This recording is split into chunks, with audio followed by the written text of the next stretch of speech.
Okay. Good evening, ladies and gentlemen. It's July 11th, 2011. Welcome to the Town Council meeting. If you'd all please rise for the salute to the flag. Joe? I pledge allegiance to the flag of the United States of America and to the republic for which it stands, one nation, under God, indivisible, with liberty and justice for all. If you'd all please stay standing for a moment of silence for our men and women that service abroad and at home. Over the last 2 weeks, someone close to my family was hit by a sniper in Afghanistan, and also a local resident of Londonderry, the Bernier family, Nicholas Bernier. Godspeed and rest in peace, and our condolences go out to them. Thank you. Okay, thanks for coming out. Yeah, we'll do that. Board, committee, commission updates. Go into public comment. Can I get a motion going? Oh, we don't need one, right? I always do that one of these days. Okay. Southern New Hampshire Planning Commission, David Priest. Is David here yet? I don't see David. Okay, how about Ben LeBrecq? Okay, well, we're in a holding pattern. Well, I can fill some space for a minute. So under public comment, recently I was just traveling, and I happened to have the History of Londonderry book with me. And, stuck in the Chicago airport with not much, with time to, to rest between flights, I read the book from cover to cover. And if you haven't seen it, you probably should talk to Mr. Clark and get a copy. But it's really interesting from the standpoint of the people here in town, especially the history on the Merrills was extremely interesting. I never understood why Merrill Hill was so important to them until I read the book. I didn't understand the Merrills were the first ones to bring manufacturing to this town. But there was a lot of really interesting stuff in there that when people come in and they tell their stories, it's like, oh, that's why they're here, because of all that. But it's just a good read. You might enjoy it. And I'm sure Mr. Reed is, Mr. Clark is at home today, so I'm sure he's listening, and he'll probably be happy to get everybody a book. Cool, thank you. All right, Ben, do you want to? We're having a little bit of a issue, I guess, with our presentation on the... Do you want to just do a broad overview, or? The presentation is loaded, but the computer won't let us log in again, so you can see the presentation on your machine if you like. Okay. Well, if you guys, it's up to you. I mean, we can go through it and ad-lib it, or if you want to schedule it for the next meeting and come back, we can do it then.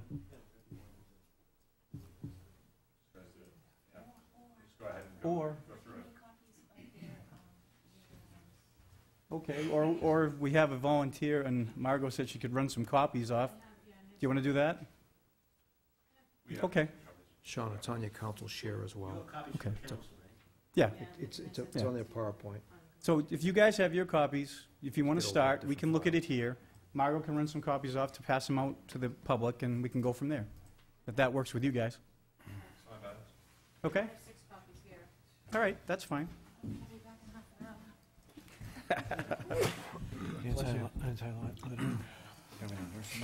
Top one left, right there. You can log on. Your copies, or you're just going to look? We're just going to look online. We're good. Can I log in over there and get it? So, Sean, if I can give an intro for this group. Sure, absolutely. Bless you. I can't log in as council over there and get the... We're very pleased to come before you tonight.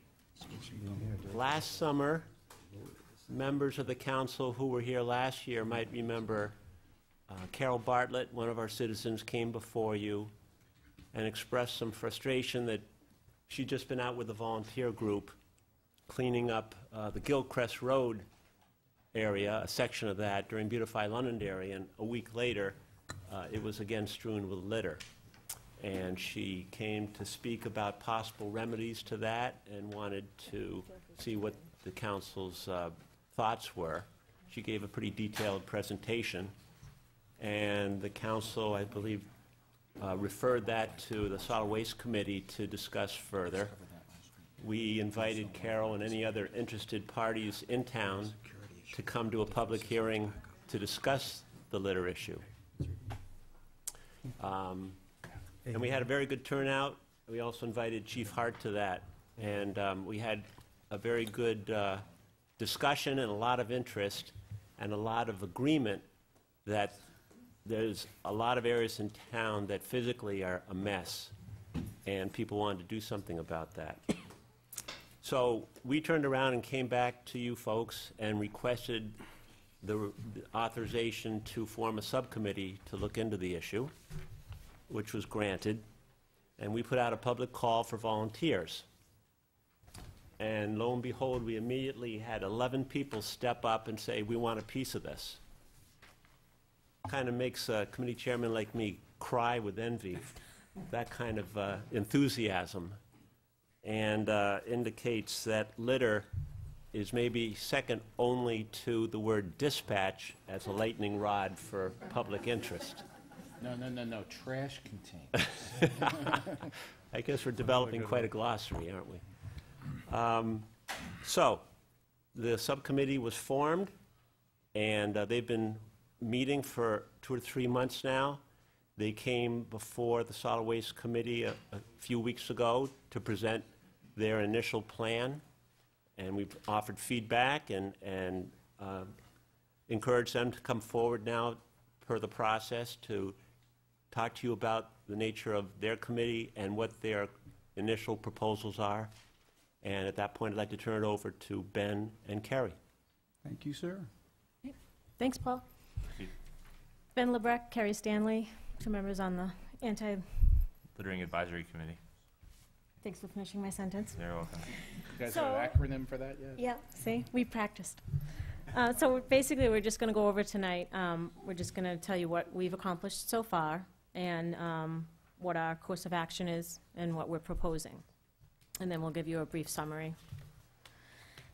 First, though, I just want to summarize how littering affects our community, and there's a whole broad spectrum, but we're going to keep it simple. Cleaner Londonderry would have a better chance of attracting new business, residents and tourists. Litter harms our water quality.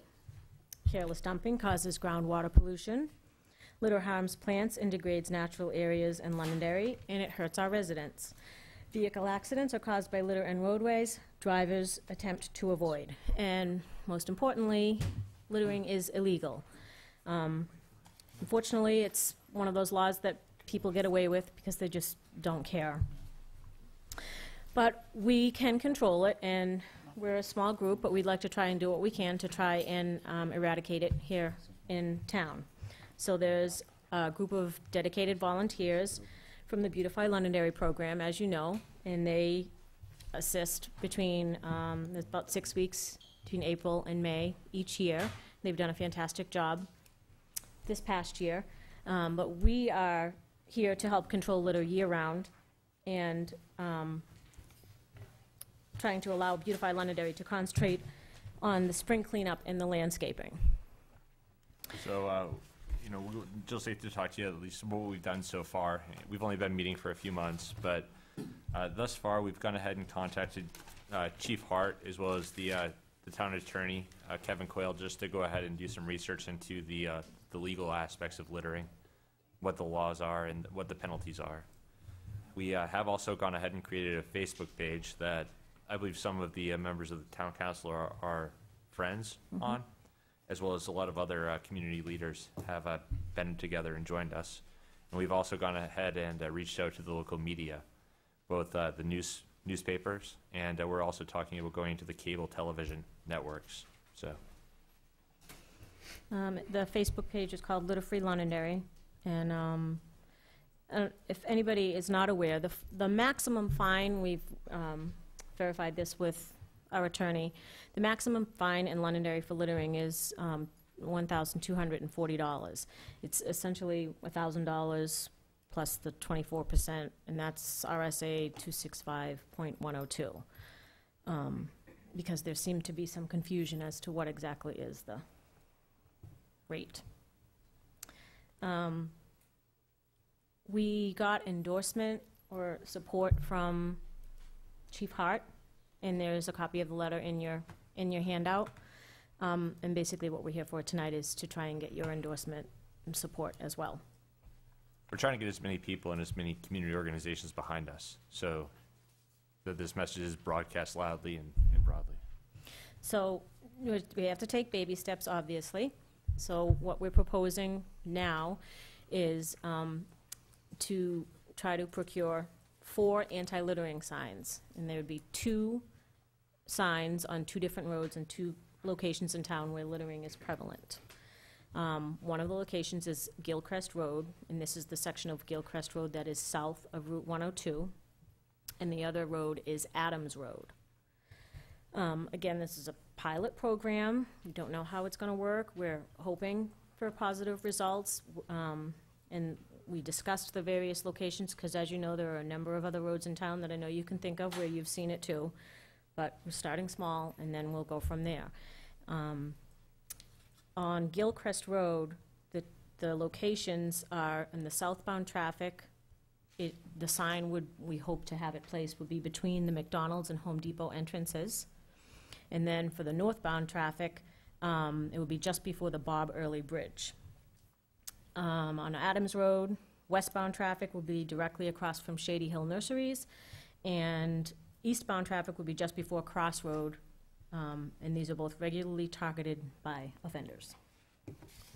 Our future plans, again, local outreach, using the media, using the Facebook page, newspaper articles, educating, and government outreach. We'd like to try and get the Adopt a Highway. There are smaller town roads that we could control that aren't government sanctioned, and we would like to proceed with trying to get that in place where civic organizations could donate their time in keeping that certain section of road clean wherever we would decide. We are also reaching out to the Rotary Club to try to bolster business support, not necessarily financial support, but just getting ideas from the small business owners in town, what ideas they might have about keeping their locations clean, and any other ideas that they might have for us to get more support from the community. Yeah, we'd like to try and get financial aid from these businesses. Again, this is looking down the road, but like to purchase stickers, anti-littering stickers to put on fast food drive-up windows. So anything in wherever we can be out there, people know that we're there, we're watching, we care about our community. I have a concern because I think that we do get a lot of litter because we have exits right off of the main highway, and I think it's people traveling on and off. And if they're using these fast food chains, well, we want to let them know that we care about our community and we don't like the littering. So what we're asking for from you is to provide a letter of support to be used as validation for our efforts. And I did give Mr. Karen a copy of a draft letter. You guys should have copies. And to approve the anti-littering signs at our 2 proposed locations, Gilcrest Road and Adams Road, the wording and the installation. And there are a couple of samples of these said signs in your packets.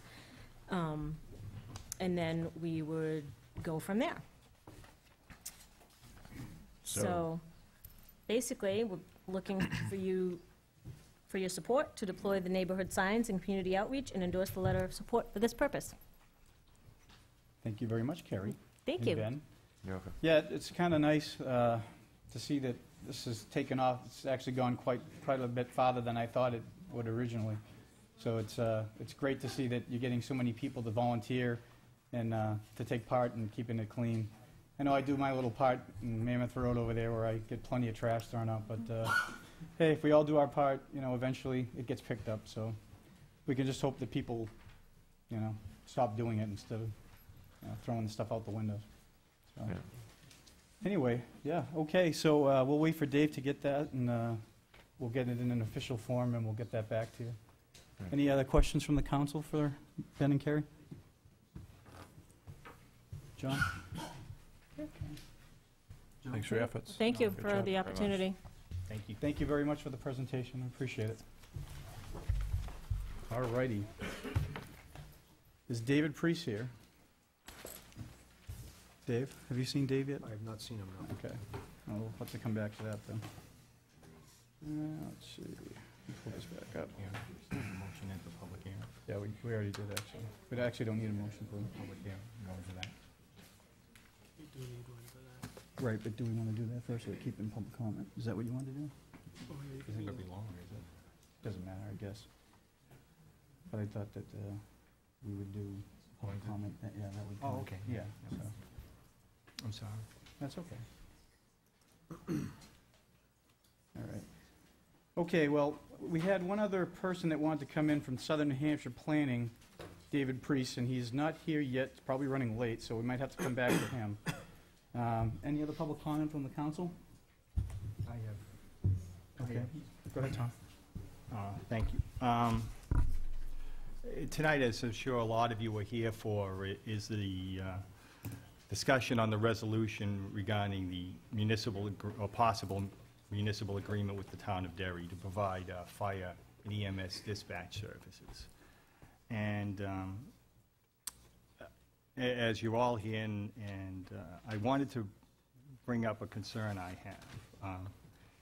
Back in May, when this proposal first came up, we sat through the hearing, and I, as one of the councilors, asked that we defer the decision that night because there were a lot of questions, at least from my point of view, that were left unanswered.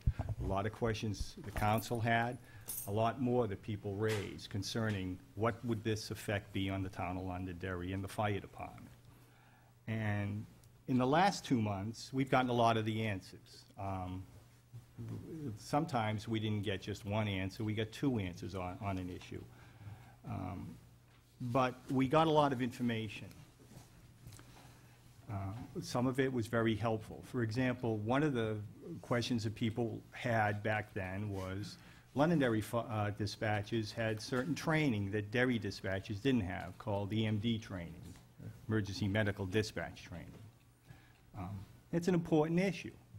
But we also learned over the same time period, from a show that Mary Soares did and from some other information that we got, that that's not something that's just exclusive to Londonderry, that all calls in 911 go to Concord initially, and where an operator with EMD trained stays on the line throughout the medical emergency. So that's something to weigh in the balance. We'll also learn a lot of other things, too. There's questions about the fee that the Derry is proposing to charge to town businesses. Sean and I went to Derry Dispatch over the weekend, and we found out some information about that. One, it's not a mandatory fee. Town business doesn't have to sign up with Derry Dispatch for $300, but if they're going to have a firebox, they're going to pay somebody, such as a private alarm service. Whichever is more economical for the business, they're perfectly free to engage in that. Another question was brought up was Derry going to charge municipal buildings? From what we heard over the weekend, they're not going to do that. So the schools and the library and this town hall won't be charged. And we also know that we've heard that there's a petition out there signed by a number of citizens, perhaps as many as 2,000, saying, we don't want to go forward with this change. And that's an important consideration for, I know, all of us here. And recently, very recently, and frankly not in any availability, I don't think it's been made, has been a report from the fire department regarding a recent tragedy in this town at the Hemlock, on Hemlock Street. That report was very enlightening. It only came 2 weeks ago, or even a week ago, I think. Yeah, I think a week ago. We only got it a week ago. And unfortunately, we really haven't even had much time to look at it, and we've had no time to speak with anybody really from the fire department to address the issues in that report. There's a lot of concerns in that report, at least for me, and I'm sure for the other councilors too. A lot of those concerns concern nothing that happened at that fire. The people that were there that night did everything that could be done to save those people. So that's not what I'm talking about. What I'm talking about is, going forward, is this the right thing for this town? What other possibilities are there? I think there's a lot of questions, a lot more questions I still have unanswered. And frankly, I'm not willing to go forward with a decision that I'm not really required to make at this time unless I have these answers. What I would like to see is something other than the two sides in this issue. Something perhaps where somebody takes a professional kind of step back look at this thing. Somebody that doesn't have, don't take this in the pejorative sense, an axe to grind. Somebody that's not saying we can't change anything, and somebody that's not trying to get our business.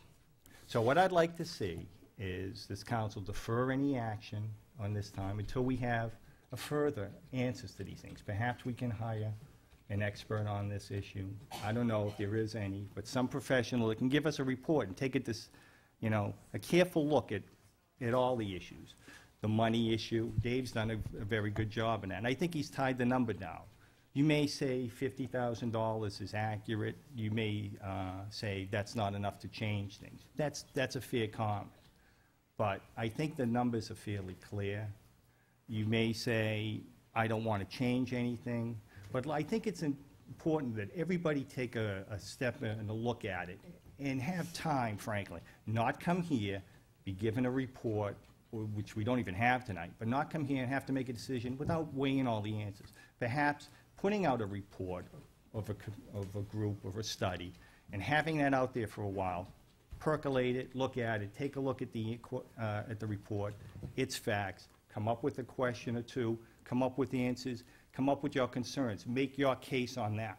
But I think it's actually premature at this time to make a decision, an important decision that will affect this town because, you know, the reality is it's a 5-year contract. We can probably get out of it in a couple of years if we don't like it, but the reality is that may not be what we do. So I'm going to ask if the council would consider perhaps deferring this action for a few months so that we can get a report from the town manager, or he can go and seek some sort of professional report on this thing, and perhaps have some citizen input on this, and then come back with a report for this town council to look at and make a final determination. So you're like thinking a committee? Oh, well, frankly, I think first what I'd like to see is the town manager come back and, you know, we've had a lot of questions. Dave's given us a report. I'm not sure that it's been available to the public, so I don't think anybody here has seen any of the answers. But perhaps we can publish that, and maybe we can get some kind of expert to give us an overall view of what our dispatch needs are, what our dispatch needs are going forward, because in a short period of time, a good part of this town's character may change with additional development in a certain area of this town. And I think you know, right now it seems any decision being made is Londonderry today. Maybe we should look at it, you know, what's Londonderry likely to be in 5 years? Mm-hmm. So in the spirit of that request, over the last 10 years ago, I think the last thing I remember about public safety is let's look at a public safety director. And what the council did at that time was, so that they stepped away, was they named a committee, a task force. At that time, there was some people from the police on it. I think Bill Hart was the chairman of it. I was a citizen at large. The chief of the fire department was on it. The town manager was on it. And they went off for whatever period of time it was. And they had half a dozen meetings and then came back with like, okay, you know, this is, you know, what we sort of figured out and this is the path we're going to take. So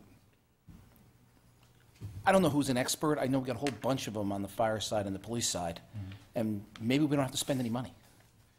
Maybe we can just use the experts we have, use some citizens at large who have an interest, one way or the other. Yeah. And, you know, appoint a task force, 7's probably a good odd number, and say, you know, okay, here's 2 from police, here's 2 from fire, here's 3 citizens, here's the town manager to referee the thing, and, you know. Thanks, John. Hey, didn't want to leave you out of the loop. They have Kevlar. Yeah, exactly. So they can dig into this and say, okay, you know, they're not, you know, elected officials. They have a vested interest. Probably some of these people who signed the petition want to get involved. There's probably people with another point of view that want it to change. Yeah. And, you know, we would have to appoint that task force. And then we step away and say, okay, tell us what you want. Well, I can, actually, I'll let you guys all talk first. That's the proper thing to do, so, Mr. Dolan. The community on this issue is speaking loudly to us and to each other, probably more loudly than any issue in the last 10 years. So I think I do support the step-back approach. We need to hear more from our community. There's a petition, I believe, in the audience to be turned in tonight. But beyond that, I would support the appointment of a commission to study this and take their time. This is a big deal for us. It's an emotional issue. It's about the character of the community, as Tom mentioned, the future of the community's character, and I think we need to take this slowly and be very deliberate and thoughtful before we make this decision. Thanks, Tom. Joe? Yeah, I agree. I think it's a very emotional issue. I think we have a divide amongst a lot of the people in town, and I think we have to be very careful with this decision, although one of our first calls to duties or goals would be to try to make smart decisions to have government spend as little as possible and try to create savings wherever possible.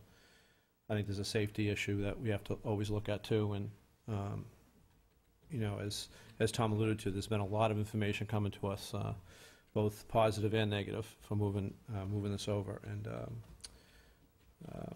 if we want to go to a committee, I think we have to really look at the people that are on that committee and have it not just from the fire and the police as the last committee was, but as you said, more of the at-large citizens that maybe were on the you know, some of them that were on the signature and some that weren't.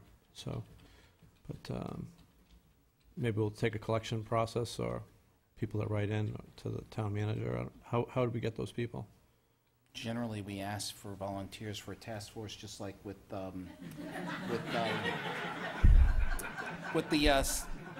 was worked through with solid waste. Generally, you know, you can have a committee as big as you want, and but at a certain point it becomes unmanageable. Right. But you know, 7 to 9 has always been a number that's kind of been tossed around. The reason on the public safety one we brought the police and fire into it is let's face it, that's what they do. So they can, you know, and you can bring a point of view. The police are going to have a different point of view about dispatch than fire is going to have. They handle 7 times as many calls. So there's a certain level of expertise that they bring. I mean, I went to the Derry station today, met with the chief, met his staff. They certainly run a professional organization. And, you know, there's probably something for the task force to learn there too. So, but it's, we generally, correct me if I'm wrong, we make the final selection of who goes on to the task force. And then we charge them just like we did with the open space task force, and we move on. They would bring us a non-binding recommendation, right, at the end of it? Correct. Yeah, pretty much. Yeah. But, you know, one way to do it on the cheap. And get an expert opinion to boot. Go ahead. As an additional, I know we're not ready to charge the task force yet, but I would think that with this thought of regionalization, which we have on the table right now, regionalizing our services with Derry, is that perhaps we can ask this task force to look at the concept of regionalization as in terms of Londonderry becoming a regionalized center. That I don't know that it would become a profit center, but it would certainly be a revenue, potentially revenue generator, as Londonderry is one of the largest towns in the state, as Derry is, and there's no reason why that shouldn't be on the plate for them to look at as well.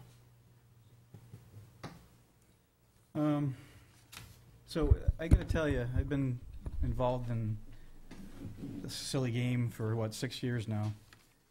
And as far as decisions goes, I struggled with this one mightily for the last, I can't even tell you how long. And it came, you know, for me, it came right up to today, just going back and forth, and, well, this is good. And it's kind of like when back when I got married.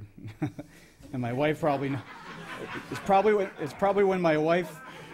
Is Marie watching? Yeah. Hold. Oh, this ought to be If good. the laughter stops, I'll continue. You write a list of pros and. Right to remain silent. So, I can move along. Anyway, it's like you list the pros and cons of everything you do, and you just kind of rationalize everything, and then you throw love in there, and that's the end of it. Anyway, so that So didn't it's come all out worked out right. okay so far? Yeah, that went really well. Thanks. Okay, so back to the subject at hand. I struggled with this for quite a while, and I, talked to each individual in the council throughout the last couple of months, and not all at the same time. And we just, and not even taking into consideration that we had an overwhelming support of people on a petition saying that they don't want to go forward with this. That doesn't mean we can't look at other things that the council is recommending us take a look at. Now, in a nutshell, there are some questions, some serious questions, I think, after looking at that report, that really do need some consideration and need to be studied. We need to look at that. Derry runs a fine organization. Everything we saw over there, it is a professional staff. They do a very good job over there. But, so don't the Londonderry folks. And, It's over there.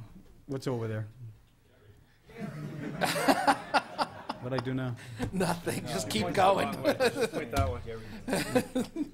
Anyway, my point is, just to wrap it up, it's a tough decision to make, but the one thing over my years of doing this is, you look at the will of the people and the petitions out there, and I'm a big proponent of that, when it came to some of the issues at hand, the SB2, when we did that, there was a petition years ago. Granted, it wasn't legal, but the people spoke. They wanted to see something, they changed it. And this is the same thing. People spoke. They don't want to change it, they want to look at other things. And that's why we're up here. We're up here to listen to people, understand concerns, and try to make good decisions. And I know sometimes in the emotional ploys of people, they can get more upset, and sometimes anger comes across. We're all just citizens up here, just like you guys, just trying to help and try to make a difference. And that's it. So I'll poll the council and see what you guys want to do. So do we have, Dave needs some kind of a commitment, non-commitment tonight so that he can move past this with the town of Derry. So I need a poll right now as to where the council wants to go. And that would be, do we want to move forward with that, a yes or a no? So aye as we move forward, nay means it's off the table. We probably can just are you changing the agenda and you want to do the resolution now? We can do what we want. I mean, I Tom brought it understand. up. Tom I just brought want it to up. make sure we handle it properly. Well, Or you just need a consensus? I mean, what do you want to do? I thought we were looking towards having, whatever you want to call it, a task force or a commission enlisted to look into this. You want a motion to table the resolution? Well, what I'm looking for is, I think I've received the direction. I just feel obligated to communicate with the dairy folks, let them know where we are in this position, and not just leave them hanging. So if you're going down the task force route and you're looking at different options, including possibly partnering with dairy, remaining alone, any other structures in use, looking at regional, I mean, realistically, any change you're gonna make will be FY13 at this point. And just so, Because you're gonna see a task force proposed charged in August. You'll probably populate that task force in September. So then all of a sudden, before you receive a preliminary report, you're after the first of the year. So I just want to make sure that you're all on the same page on this, so I can notify the folks in Derry as to what your intent is, and realistically, not to plan on us for FY12. and just to communicate out to the public, I still, I'll need the council's okay with this, but, because it is our meeting, but I still would recommend that we allow the people that still want to speak. You'll still be able to speak when we get into the public hearing. If you feel the need, you want to still come up. Because everybody made the effort to come out here, so. Well, Mr. Chairman, we're in public comment. Yep. I'm prepared to, I have the resolution in front of me, I'm prepared to move on it. I just need direction on how you guys want to go. I mean, if we're, so just. That's fine, go ahead. I would recommend that that there would be a motion to table the resolution, and as part of that motion to direct the town manager to draw up a task force resolution or an order, whichever is the most appropriate instrument, to study the issue. So is this a table indefinitely? Yes. Yes. Is that what you guys want me to do Well, right now? well- I mean, I'll move on what he just said if you want that. Well, I just have a question for Dave. I think under the rules, doesn't tabling it kill it forever? Yeah, essentially, but, you know, a different resolution can be introduced at a later time. Right. For your consideration, so it, So this one is, okay. right. So, okay, so. I mean, just tell me what order you want to go in. If you want to hear from people before I kill it, if you, whatever you want me to do, I'm ready to go.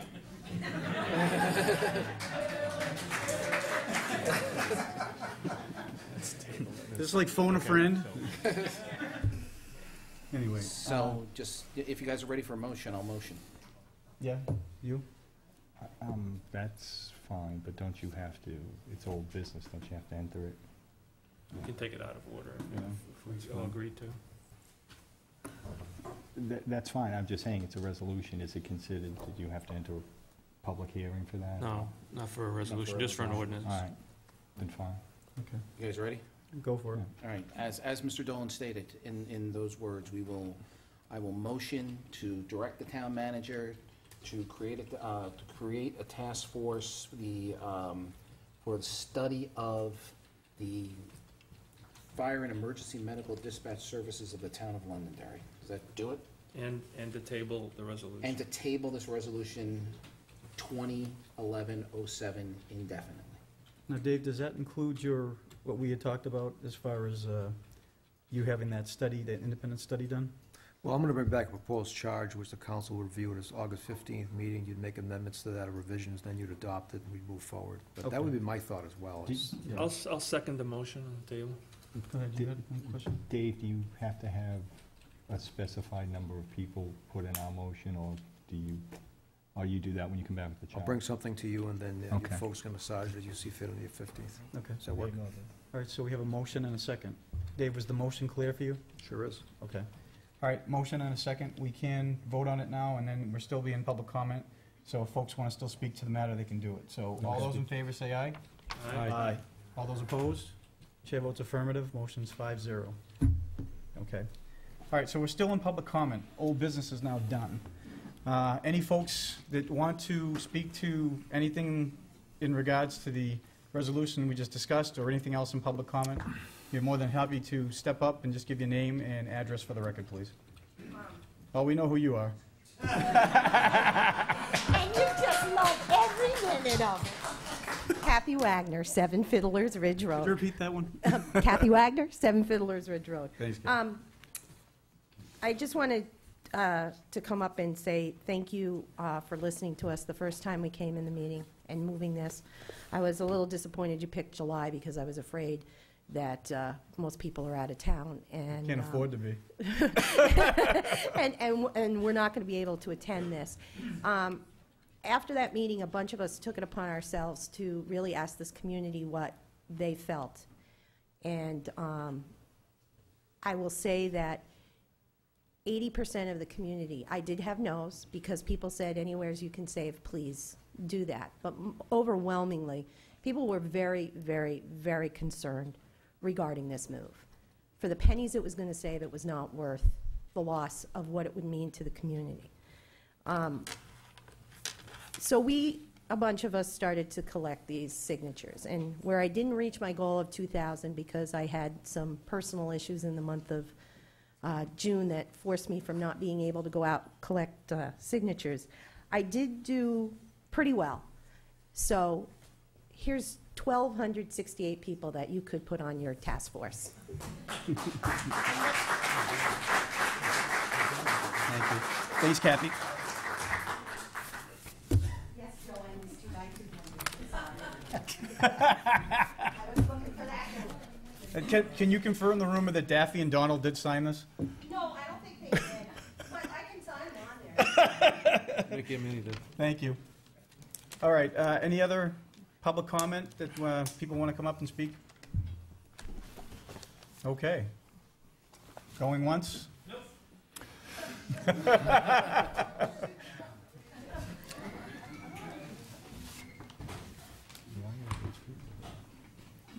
Gene Jastrom, 19 Horseshoe Lane. 2 months. We got questions that were supposed to be answered, 2 months. Questions haven't been answered. Biggest question I have, and I think there's a representative from a Derry Town Councilor here, am I correct?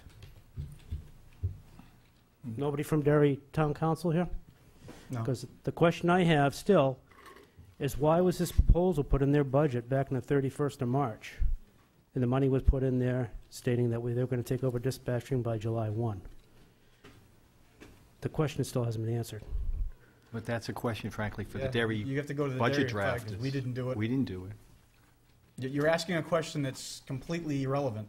This is Londonderry, that's Derry. I can't answer understand that. I understand that, but There was, if you're fishing for, was there a deal in place? I'm not fishing Okay, for a well, deal. I'm trying to Because understand where if we're I would, going. I'd come out and say something, Okay, so then no. get, what are you looking for? I'm just looking for a reason why. I don't know. So Gene, we went down the path of looking at combining police and fire last year, Yes, right? And we went through that through our whole budget cycle. yes. Once we were done with our budget, the Derry thing came about. Now, what Derry did, I have no idea. But I can tell you, our budget was done when we heard about this. Now, that's the Londonderry side. I can't answer why Derry did what they did. I don't know. Well, then I guess I'm gonna have to try to get over Derry Town Council and then find out. Yeah, Because I'm curious. I'm curious why it was put in a letter dated the 31st of March. I don't know. The Derry, maybe after you guys all leave the room, the Derry chief's here in the room. I mean, you can talk to George and see if he knows. I mean, but it doesn't. We don't know. It wasn't part of our budget process. I mean, I'd give you an answer if I knew. And that's the same here. It is what it is. I haven't even seen the letter you're speaking No, about. I pulled it right off the internet. No. You know, but there was a letter dated to their council, proposed budget, that it also anticipated having revenue from Londonderry Dispatch in there to offset the revenue figures. So that's the question I have, is why all of a sudden that ended up in a letter on the 31st of March? We really don't know. Okay. But, you know, we did have a bunch of the other questions that you and other people did have that Dave had answers for. That's one we don't know. Okay. Don't know. And you just got the report within the last, It was about Last a week? week and a couple days ago. Last The Hemlock report is a 14 meg file. Yeah. I mean, it's been read. I haven't seen it yet, so, We've read it, but it actually created more questions than answers. well, it probably would. But everything, you know, The question I have is it's been talks amongst some people before in prior councils. At some point, there needs to be a professional bench study done for this department. Can you A speak? professional bench study done for this department. And I think somebody was going down that road of saying they were going to hire a expert or something along that lines.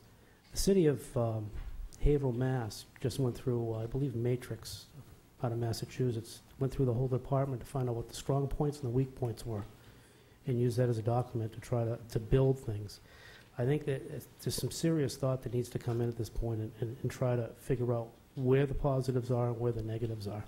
is that something that we were looking at, Dave? That's a different question, I think, Yeah, than I the think- one we have on the table. Yeah. The one we're looking at is basically the combined services and kind of a thing. Yeah, that's what I thought. I didn't think it encompassed that, so. No, but I'm just, there seriously needs to be some thought about that at some point. And just find out exactly where the department stands. I mean, we've done quasi-bench studies with the town side on the tax collection and that stuff, and, you know, there really needs to be a good, honest study brought out and see where our strengths are and where our weaknesses are. And if things are going to explode within the next 4 or 5 years with building out, at least we'll be ahead of the 8 ball on that one. So if I can ask you a question, just so that I understand, what you're asking for is an independent review of today's current Londonderry Fire Department and how it's staffed based on today's current operations and calls, and what we would need going into the future based on what might be coming. Is that what you're asking for? Yes, at least that way, it's all out on the table, and if these developments start going through like they potentially might, at least you know exactly where the money figures are going to come up. Because the to increase manpower on that department wasn't back until '03. That was the last time we increased manpower. And we've done a lot more calls and we've had a lot more action since '03. So if you're potentially bringing a larger development at Woodmont or wherever up the north end, that's going to be a lot more strain on the services, just not even on the fire side, just on the town side in general. DPW, PD, you know, I think the numbers need to come out because I believe a prior counselor, Councilor Brown, had said back when we were looking at the SAFER grant that he looked at the numbers and the numbers were large because there really wasn't much thought put to it. And out of the clear blue, if you look at those numbers, yes, they are large. And the question's always been asked, where do we get those comparative numbers from? Why do we have to have X amount of people per thousand or X amount of people on a piece of equipment? What's the effectiveness of one person as opposed to two, as opposed to 3 or 4 person engine company? At least if we start getting a bench study in place, maybe it'll point people in the right direction to ask more questions and get a little more educated on it. That's all I ask. So what I'm hearing him say is that he would like us to ask the town manager to find out what is involved and how much that review would cost. And is that something we're interested in as part of this whole dispatch study? I think, Yep. if I'm paraphrasing correctly. If that's the case. If not, to be brought up at a later point in time. Just, you know. I have a suggestion. In this report that we've been talking about, it may not be clear to everybody. This is the after-action report for the Hemlock Fire. We had the tragic deaths of 2 citizens. That report has just been released in the last several days to us, and we're all studying it in earnest. I think that in that report, there are specific recommendations for changes, for improvements, everything from equipment to staffing to communications, protocols, and so forth. And I think it would be prudent of us at a future meeting that we devote a significant block of time and go through that report with the fire department, recommendation by recommendation, page by page. Take the time, not just a 15-minute overview PowerPoint, but a real in-depth report. Maybe it should be the only agenda item we have, or maybe it's just one of 2 agenda items. But take it very slowly. And I think a lot of the things that you're mentioning are in there. And I think sure we'll take the time. And then I think that after we debate and discuss those issues and learn about them as a community, because there's a lot of things in there that I think the community doesn't understand or know about. And quite frankly, as not being firefighter professionals, they wouldn't know about. No, and I wouldn't expect them to know about it. But they'll learn. Yes. And then, based on that educational process and fact-finding, if you will, then I think that the time might be ripe for us to turn to the town manager and say, now we need to get some analysis and some comparative analysis with other communities and with the specific standards that we'd like to live up to if we could. That's fine. I just wanted to try to make the statement of the education needs to start, because if this stuff does go through and the building starts happening, we're using a model when we started an EMS service back in '96 of 1 ambulance. It didn't take into consideration over 1,000 more medical calls we do. The system's still back in '96. So, I mean, there's a lot of areas that need to be looked at and just realize that there's a lot of strain out there. There is That's all. There's an issue of scalability. Let me use that term. Is that you're right? When the system was developed years ago and the community grows, can you scale that system as the community grows along with it, or at some point do you have to stop and start over again, and where the system can no longer be scaled? If the community doubles, you just can't do twice of everything that you do. Sometimes you have to put in different systems, different communication systems, different techniques, and that's that's the tipping point in an analysis like this that we need to get to, and that is when do we lose our scalability, and when do we need to start doing things a little differently? And that's where sometimes we need some professional help and some advice because we don't know. Because I think we've hit our most effective spot. I think we're starting to go down the other side. Over the past 4 or 5 years, the council's done a good job trying to part things back with the tax base, but there is a point in time where the inevitable's there. The community's now close to 26,000.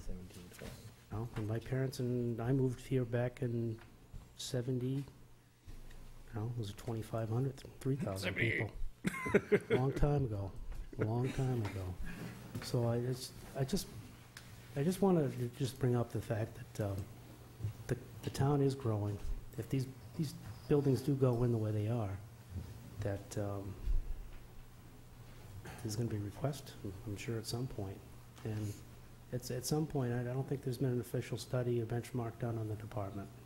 No, is this benchmark study, you're saying we should compare it to neighborhoods that are our size, because we start using some of the, was it the NFPA 1710, 1720, one's for volunteers, one's for staff.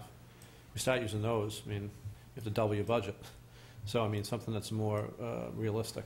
But I think what Gene is asking, though, is he's just looking for a study to be done on where we are with Manning. Well, what do you compare us to is one of my questions. Well, what they do is they comparable to what's the effective practice out there in the country, and it's all parts of the country. It's the whole purpose isn't the fact of to increase the budget. The fact is out there that I sat home one night and one of the town councils, when we went through the SAFER grant, went, oh my gosh, this, we're looking at $370,000 for 4 more people, and that's only 1 per shift. All I'm trying to say is that there is a point where you need to start reevaluating what you do, and there's a price tag to it. So if you start looking at it now, and it comes down the road in a couple of years, you have more education to see why they're requesting, and nothing that has to be done overnight. Because the general person, I'd look at that and went, oh my gosh, it's going to be that much money for 4 people, and there's only 1 person more per shift. It's a little bit of an eye-opener. That's all. Has there been one done before? I honestly, I don't know. You'd have to talk to prior chiefs, but I don't believe so. And I believe it's been talked about, but nothing ever has officially been requested. Kathy's nodding yes, so maybe she's aware of one. 2 of my fellow counselors are sitting in the back, and you were sitting on that council, and we asked Dave for a strategic plan from every department. So that has been done, Gene. It was done 2 years ago. Yeah. Darren and Jim were in here. They presented for over an hour to us. Then we had DPW came in and did the same thing, as well as police. At the time, the scope of Woodmont was not on the table, but there were rumors, so they had an idea that there was a possibility that was coming in. If you go back to that strategic plan document, it did exactly what you did. It listed calls, benchmarked other towns, did everything what we would need. We see so much, I just didn't remember. Right, and we were just talking about it in the back, so if you take out that strategic plan, almost all of those questions are answered in there. And that's what was going us to the conclusion of looking towards the SAFER grant, was we were realizing that our staffing levels should have been at 12 versus what they are now, and eventually we should be at 14. But that was the other thing with the SAFER grant. Have we heard anything at all? Not a whisper? Darren? I've not heard of it, Chief. Nothing? Nothing yet. Nothing yet? But is that kind of study what you're talking about? Or is that from the town's point of view? I guess that's a no. study with manpower, but I'd like to see a whole study period with the structure, and is the structure the way it should be, or can it be done differently, more effectively? Because you mean reporting structure? The whole 9 yards, the structure of the department. I mean, yes, we have a manpower study that in a plan that potentially can go in place, and I'd like to see at some point a true benchmark done, that's all. And see where our strengths are, where our weaknesses are. We feel we know where our weaknesses are, and a lot of them are probably in that report that you guys have just gotten. One of the things that really was pretty clear about the report too is that the throw a curveball on what we're talking about. was the fact that when you have mutual aid, that throws a whole nother aspect into it. You know, Councilor Dolan talked about communication. You know, this communication that needed to be, may need to be corrected, you know. So we're not only talking about number of staff, but how we actually staff people and how we communicate and how the call should come in and how we need to cooperate at a different level. So it's almost... It's a real big project, and I guess... It's not just us, you know, it's... No, and I understand that, and with all the communities that are facing what's going on up in Concord, retirement systems and everything, they're going to be scaling back manpower too, just potentially I don't know what's going to end up happening here or somewhere else. The mutual aid that we could count on before might not necessarily be there. Same thing with us. We might not be able to send mutual aid to another community. So, I mean, there's a lot of things in play right now. Well, one thing I wanted to mention while we're talking about this, and this is probably be addressed to Doug and to the chief and the guys that be at the command, but one thing that was talked about at Derry that they had mentioned, which I thought was a really good idea, is that any time, there's already a thing in place that you guys have with the automatic call, and any time that there's a structure fire of any kind, we should get trucks rolling on that right away and not depend on a second alarm to be called. And I'm not trying to say like I know know what you guys do, but to me, you know, I kind of think that if we have a structure fire, that should be an automatic that other stations start rolling as soon as they get that call. Well, the second alarm is automatic mutual aid, right? Yeah, but this is something a little bit different that the guys from Derry had mentioned. Would you like me to respond to that? Please. I think what you're referring to is automatic aid. If we have a specific address, say Nashua Road right at the Derry line, we'll work with Derry. We'll respond, they'll respond. And we try to recognize the areas where they are closer. We also try to recognize the areas where we're going to need extra water, so you might get an extra tanker, or a specific target address where you might need an extra ladder truck. So the automatic dispatch program that everybody uses shares those resources with the community. I think we talked about mutual aid earlier, that Litchfield has tankers. We don't, but we have a ladder truck. They don't. So you share those resources. But yeah, it's auto aid, mutual aid, but I think what Gene's saying, you're getting to a point that Derry's so busy, we're going to look for mutual aid from them.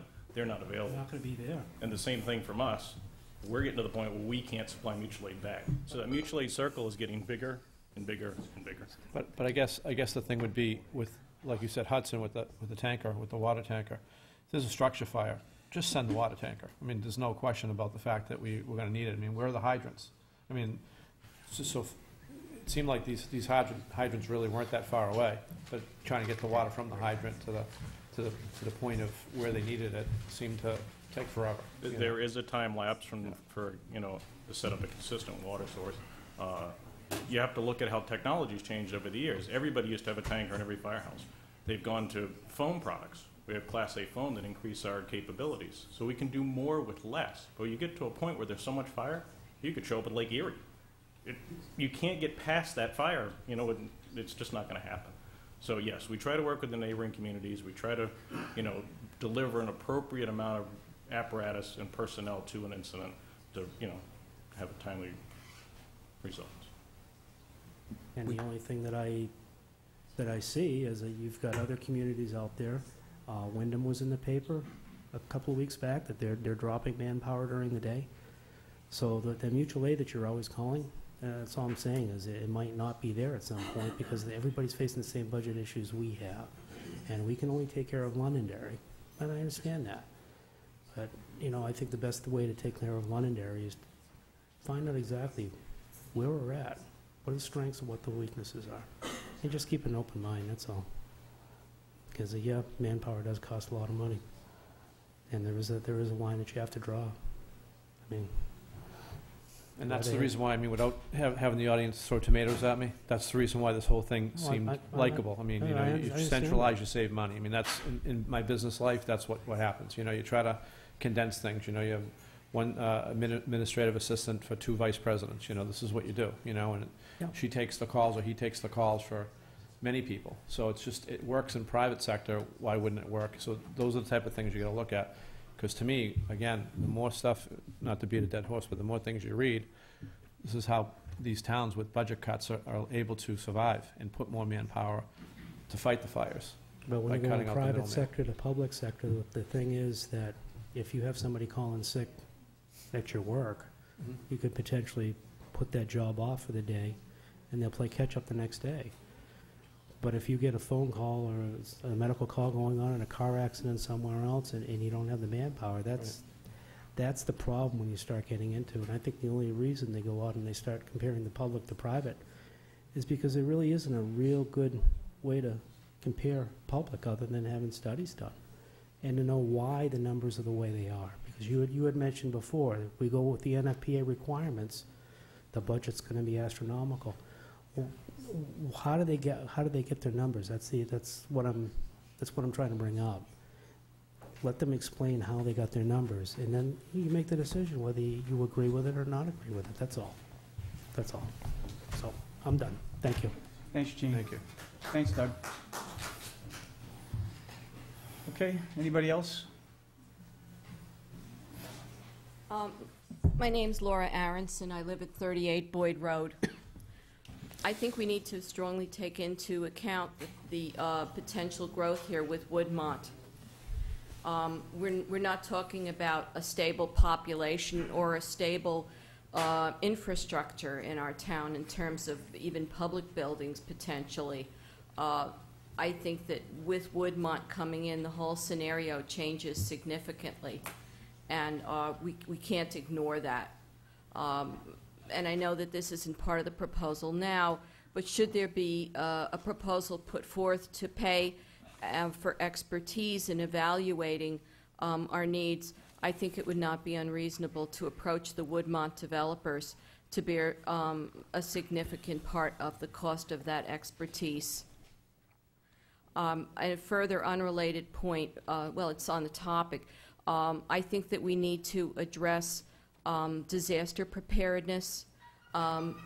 We're not speaking solely about a single house fire or, you know, some accidents on Route 93, the sort of things that we see right now. We all know that the potential is there for more widespread disasters, whether they're natural or caused by people, and I think that they need to be addressed on a regional basis. I'm concerned about cutbacks at the state level, and I think that this is potentially a cooperative issue that should be addressed on a widespread level. I do know that there is disaster preparedness being undertaken now, and we should certainly be part of that. Thank you. To answer that question, I think we already are, right? As far as the yeah, that's what I thought. So we are partaking in that. Okay. But we appreciate your comments. Thank you. Thank you.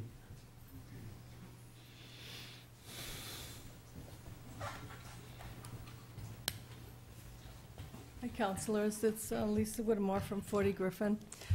Years ago, I served on your school board, and I sat in front of many public hearings where we had 49%, 51% public opinion. And we were forced to make decisions when we were kind of threading that needle. And I'm very pleased that you're not taking a vote to move these services out of the community and these jobs over to Derry. But I'm honestly curious why, when I hear this many opponents of this proposal come forward not only once but twice to the town council, if I were sitting in your seat, I would be almost embarrassed to say that we're going to continue to pursue the proposal. And could you just clarify for me why, in the face of very clear and obvious public opposition, why would the town council go through the exercise of having the task force? I'm not hearing a 50-50 divide in the debate. I'll explain. What the council has decided to do is, we can't keep kicking cans down the road, okay? We've got a report in our hands now that will be released to the public. There were some things that were brought to our attention that we have questions about, okay? So there are some safety things that we feel that probably need to be addressed down the road. And one thing we're trying to do is to look at consolidating the police and the fire dispatch in Londonderry. And this is what this is designed to do.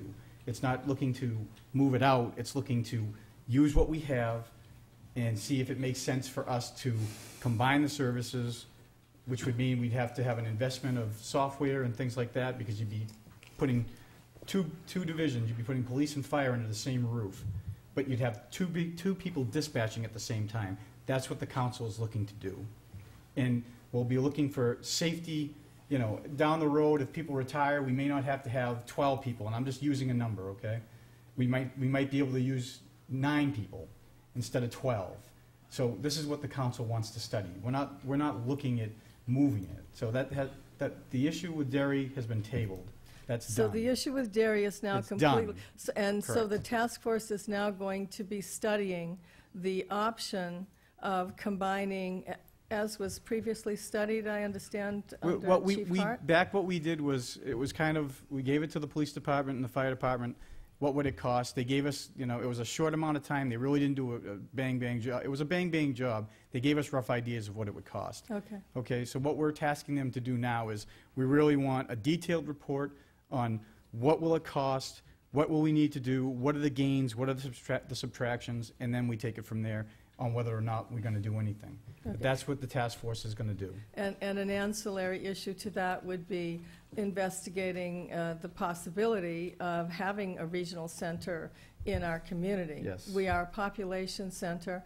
We're going to be very attractive for development, as Woodmont, if nothing else has taught us, Woodmont has taught us how appealing this location is going to be in the next 10 and 20 years. And so one of my primary objections to moving it out of town was, we're about to experience a dramatic increase in population. What a silly time to send jobs over to Derry to do what we're already doing here. So I'm very pleased to hear that that's what's on the table, and what we're trying to do rather than that proposal is to coordinate the services that we have in town, and in addition, investigate the possibility of becoming a regional center on our own. Correct. Wonderful. Thank you so much. Thank you, Lisa. Anyone else?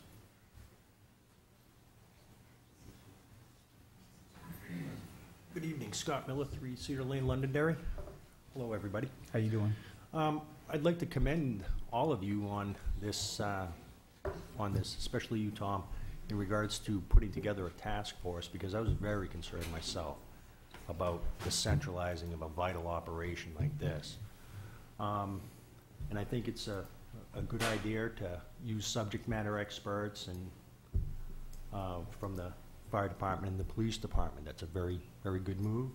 And I want to say thank you for thinking that out. And that's it. Thank you. Thank you very much. Anybody else, folks? Okay, going once, twice, sold. Okay, so we're out of public comment. Motion to move to public hearing. Second. Motion and a second for public hearing. All those in favor say aye. Aye. Aye. All those opposed, motion carries 5-0. We are now in public hearing. Ordinance number 2011-06. Somebody want to take a stab at it? We'll wait till the room clears out. Let's do that. You guys want to take 5? Yeah. Can we? Drive on.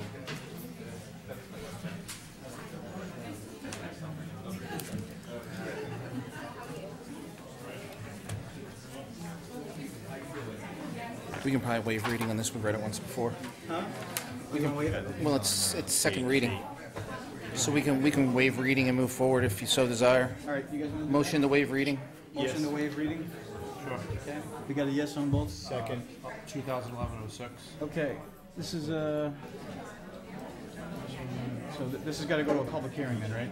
We're in public hearing. No, I mean, it's got to go to a second one, right? I think This is the second. this is the second one. Okay, I'm sorry. I think this is the one. This one where we vote. Okay. Okay, yep.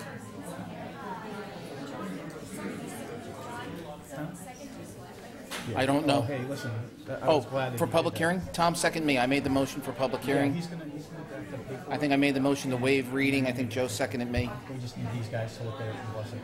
Okay? Thanks, Kath. Good. Nice work. I was being serious when I said that. Hey, we always... Thank you. Nice, you did a good job. Thank you. All right, sorry, guys.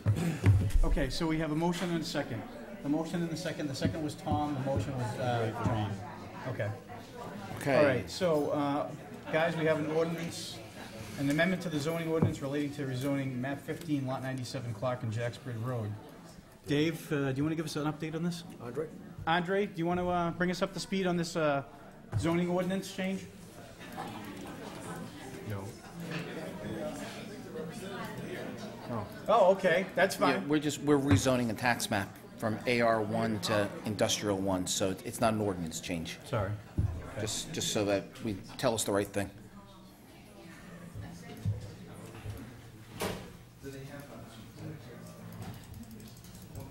It's an amendment to the ordinance. Is the amendment there? Yeah. Yeah, I read it wrong. It said an amendment to the zoning ordinance. Yeah, no sweat. Mr. I'd Chairman, like to for the record, Todd Connors from Long Beach Development Associates. Well, you're a long way from home. Yeah, I suppose I live in South Manchester. Welcome. To give you just a quick overview of what we're trying to do here, I don't know exactly what handouts you have in your packet. I assume you have the planning staff report, includes an aerial photograph, some zoning maps, and some analysis. Yes. Basically, this part of Londonderry is between Clark Road and Jacksbridge Road, just adjacent to I-93 southbound. All the surrounding property is currently zoned I-1. Yeah. There are 3 parcels of land between Jack Road and Clark that are still AR1. Master plan calls for them to eventually move over to the industrial zone. I represent Heritage Truck and Auto, and they're located on Rockham Road, right behind the Herald Square restaurant at the intersection of 128. We have a purchase and sales agreement with the Colte family that owns the subject parcel, and it's our intention to rezone the parcel, or our request before you is to rezone the parcel to I-1 to match the surrounding zone, and we then intend to take a plan to the planning board for a site plan approval that would allow us to relocate Heritage Truck from the building they're in up into this location here. I don't know how much more information you want about Heritage Truck. I'll just open up to questions at this point, if I could be helpful.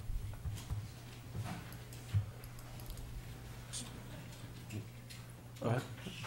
Have the abutters been contacted and raised no objections to the rezoning?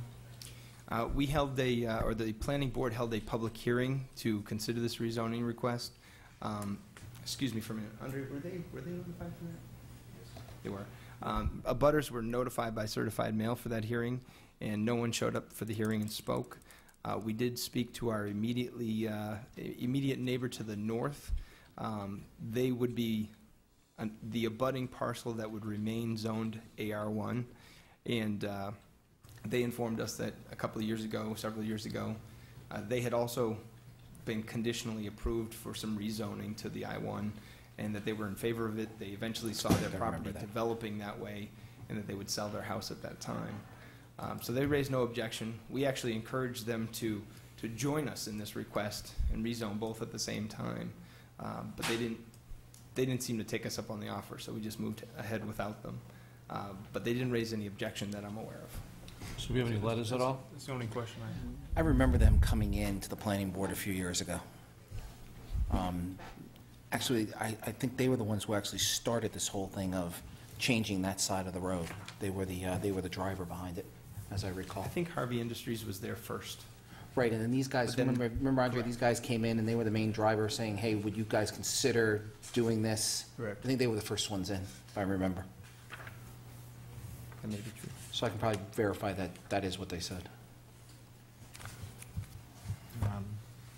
Just on page 14 of your packet, it just noted that staff recommended the planning board recommend the rezoning to the town council. I think it was unanimous, the passage. Yes, it was. Again, this was an area that was identified in the 2004 master plan as going towards an industrial zoning district. We have an opportunity here where you have an existing business that is located presently in Londonderry that is choosing to stay in Londonderry and expand. And given the direction of the community with regard to zoning, and given the desire of the applicant to want to stay and grow in Londonderry, I believe that vote was unanimous at the planning board level, as well as wholeheartedly supported by staff. And supported by the 2004 master plan, I'm reading? Correct. Sounds like a no-brainer, guys. Motion for approval. Second. Take public comment. I don't, have you taken public comment? No, not for this. Is there any? Do we have any residents here that would like to speak to this? To the Jacksbridge change? I don't see anybody. Okay. All right, so we have a motion and a second. We have planning board approval. We have master plan approval, so I think we're okay to go. So motion and a second. All those in favor, say aye. Aye. All those opposed? Motion carries. Chair votes affirmative, 5-0. All set. Thank you very much. Thank you. Appreciate it. Motion to very close much. the public hearing. Second. Motion and a second, Margot. All those in favor, say aye. Aye. All those opposed? Chair votes affirmative, 5-0. Okay, let's see. We already did our public hearing, old business, new business. Confirmation of a senior affairs director.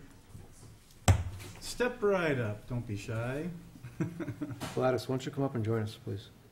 Thanks. I know Gladys. All these guys. How are you, Tom? Good. How are you, Gladys? He has joined us up the senior center. Yes, thank you for looking out for him. Okay, Dave. Went through a process beginning in late April when Sarah announced she was being appointed as the Senior Affairs Director for the Town of Pelham. We went through a process where we received 29 applications, and there was a team comprised of myself, Sue, our HR manager, Gladys representing London Senior Citizens, Inc., and Stacy Thrall, the chair of the Elder Affairs Committee. We interviewed 8 finalists, and our consensus was to extend an offer to Kimberly Bean, who is with us this evening. Kimberly has earned a bachelor's degree in behavioral science and has worked with seniors in a variety of capacities since 2005. We think her skill set and her experiences will be a nice fit for our operations at the senior center. So the charter requires that department heads require the confirmation of the town council. So that's why Kim is before you this evening. Well, as I told the town manager, I took a look at your resume. We're glad to have you aboard, speaking as one person. Any questions for Kimberly from the council? Welcome. Thank you. Sure you want to do this? I'm ready. She's ready, and I'm really ready. help her. Joe? I don't have any. Welcome. Tom? I'm all set. Okay. Dave, I believe you have a consensus. Welcome aboard, Kimberly. Thank you. I'm sure you do a good job. Thank Those guys will keep you in tow. I'm sure. Okay. All right, approval of minutes from the 6:20 meeting. Motion to approve as presented in our packet. Second. Motion and a second. All those in favor say aye. Aye. All those opposed? Chair votes affirmative, 5-0. Other business, liaison reports. I went to the airport committee meeting, and it was actually quite interesting from the standpoint of that we have you probably saw this in the newspaper, our traffic is in half of what it was in 2006. But they think we've hit rock bottom, and that we should start climbing in the other direction. Did talk to the airport director for about a half an hour afterwards, and I think we have a nice relationship there. Also did this Eagle Scout presentation yesterday. It was a beautiful event. The place was was full. The kid did a great job, and up at the Pillsbury Cemetery. And I think that's all I had for liaison. Oh, sorry, CIP started, and we're on track. I guess Sue will be running that process with Tim leaving, but that's about it for me. Cool. How does it look so far, or too early to tell? CIP? Yeah. We haven't got anything back for submittals, but I would be very surprised if it's a heavy year. Understood. Tom? You have any? Okay. Joe? Nope, just attended the 2 Eagle Scout inductions. That was great. It's so nice to see all these Eagle Scout things coming up. Yeah, I'm there's loving more it. coming. There's more Yeah. coming. There's 3 more coming. That's so, awesome. But I didn't go to any other meetings, so that was the only thing I had to report. All right, Tom? At the planning board, Tim had mentioned that he anticipated something from Woodmont probably in September as far as a formal application. You said that they've done doing the... They're not doing the Thursday night, was it, and Saturday? So they're focusing just on... On getting Americans. application done, yeah. Okay. All right, and let's see, Mr. Karen. I have nothing, by the way. Deb is here this evening and Ben to talk about target shooting at Musquash. We've had some complaints about target shooting at Musquash, and I need direction from the council whether you want me to present an ordinance prohibiting target practicing at the Musquash. We've had a long-standing policy to allow hunting on town property, and this would not impact that. But, you know, if you allow hunting, then the citizens who are using Musquash know when hunting season is and can dress appropriately and act appropriately. But, you know, the town's under no obligation to provide a target shooting range on town property, so. So the target is, this is with guns? Anytime. And, okay, yeah, that'd be great if you can come up and give This is us an update. not archery? That's kind of what I was asking, you know. I've actually encountered these, I evidently we got a letter. We had a request to find out whether target shooting was allowed, and because it's not prohibited, we had a discussion about it. And Ben was following up, and then he actually had his experience. I actually was out there in the Musquash, and I came upon 3 guys, a man and 2 probably teenage kids, packing up what appeared to be pistols. And they, as they walked by, my companion and I, the guy made some comment about it's a legal gun owner never shoots a person, which I thought was a little bit strange. But anyway, yeah, well, you know, I was a little nervous there, but good to know. Yeah, but we just kept walking. And then on the way when I came back, I was looking where they were shooting, and there was in fact a sandbank there. But as I looked at the stuff they were shooting at, I was anticipating like paper targets or aluminum cans. It was not that. It appeared to be like a stereo or something like that. That was all shot to pieces and left there. There was also clay targets, you know, skeet. That I didn't see a mechanical thrower, but perhaps they had a hand thrower. But there was a couple of shattered clays right there. So if they were, I assume they were probably throwing those things out there, trying to shoot them with either a pistol or a collapsible rifle. And so my concern there is if in fact they are shooting into the air blindly at skeet, those bullets go up, those pellets go up, but they come down and Anywhere. right. Yeah. And so that's a concern because I mean, Yeah. I just think that's something that needs to be addressed. Understood. So thank you for bringing that to our attention. Yeah, that's. So what's the desire, the confirmation, what do you guys want? Well, I'm We are, whatever you think is appropriate for town usage. I think it's, for the reasons that Dave stated, I don't think it's a great idea because people don't know what's happening. Yeah. You know, we have no control over this. At least there's state regulations for hunting. And it would, I think if we want people out there using it, relaxed with their families, I think it's not a good idea. I agree. I 100% agree with that It's one. weird because you'd think that if it wasn't hunting season, it would almost be illegal to use a gun there, Well, right? I mean, there's a rod and gun club not too far from Londonderry. There's an indoor target range in Manchester, so there are options for folks. right, Besides but that's using town indoors, safely indoors. Shooting at stereos in the Musquash Yeah, is that's probably not so on top of our list. So. can we produce an ordinance to? Absolutely. I think you I'll just for you the add 15th. to the one we have, you know. So you want archery out too?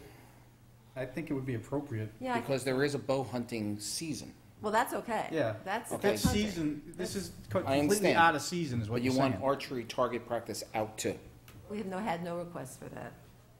but yes. Okay.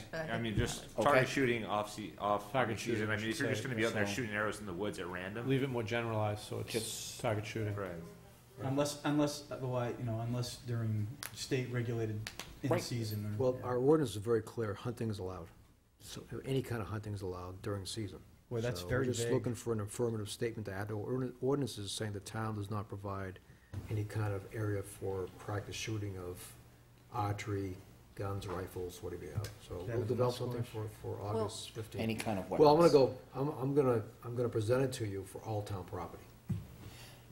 Okay, that's fine Here with we me. go. Target shooting here. So no target shooting on the soccer fields, Yes. you know? Yeah, Yeah. exactly. Only Yeah. public flogging Except in to this town room. council. During school board meetings.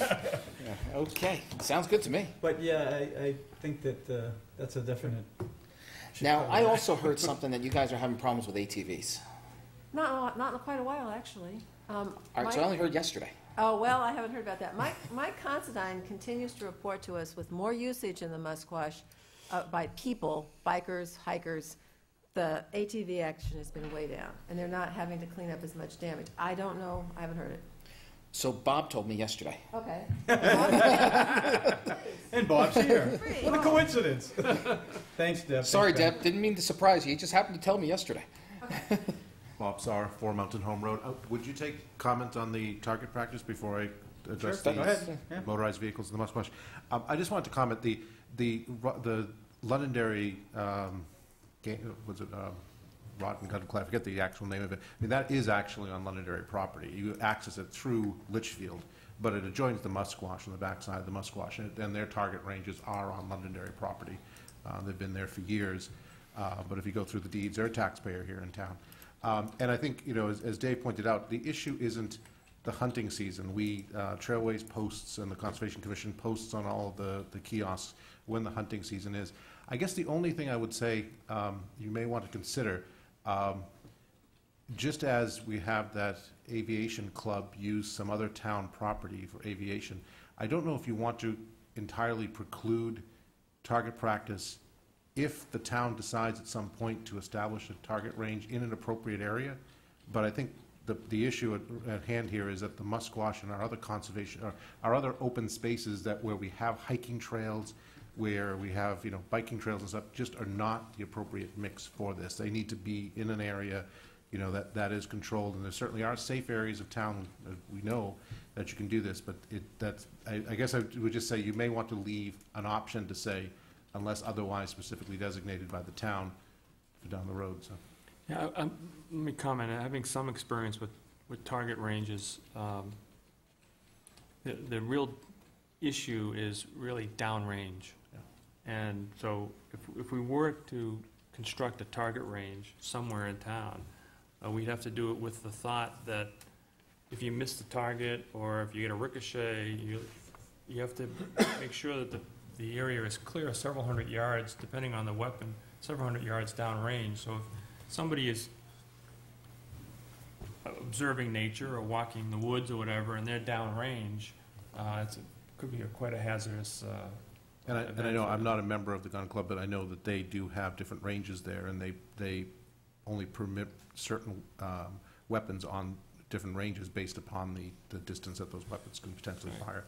So they're well, they seem, from what I have seen, they seem to manage that situation well. Right. Typically, their ranges are constructed with berms to absorb projectiles that go past the target. And the other thing I would say, it's also a managed range, which is the other problem that that our public property does not have a range manager there who's making sure that people are following proper guidelines, et cetera, and training programs and such. So that was my only comment on that. On the so John and I were talking yesterday, and Mike Considine did relate to me that we're having some issues in the musquash with both some four-wheelers that are getting in there, as well as he's starting to see some some off-road motorcycle traffic in there as well. Four-wheeler issue is we know that there's a couple of gates that are not, or places where there's access in that is not gated, or one location where there's an old gate that's really not appropriate.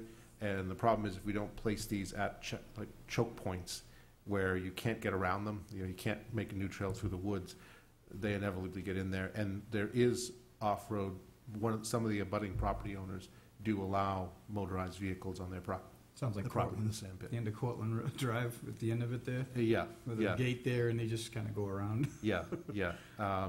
And there's also Alexander, one of the entrances off of Old Alexander Road there. There's an issue there as well.